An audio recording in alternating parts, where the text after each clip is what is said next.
स्वरानुसार अर्धस्वराचा क्रम योग्य पर्याय निवडा. मग इथे त्याला हलंत दिलं आणि अक्षर दिली. इथं हलंत केली म्हणजे व्यंजन म्हणून दाखवले.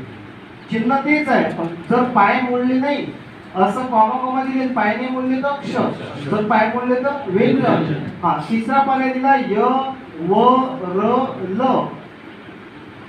इथं क्रम बदलून टाकला आणि अक्षर दिले, इथं व्यंजन तेच ते य व र. काही लोक बरोबर यायचं घोटन, पण तो पहिले 10 मिनिटं होते पेपरात. सेल्फ स्टडी मध्ये मराठी सेल्फ स्टडी नाही होते, पण आवडा होते. पण 1.5 तासात ते कोणी कोणी पाऊण तास तिथं दिला.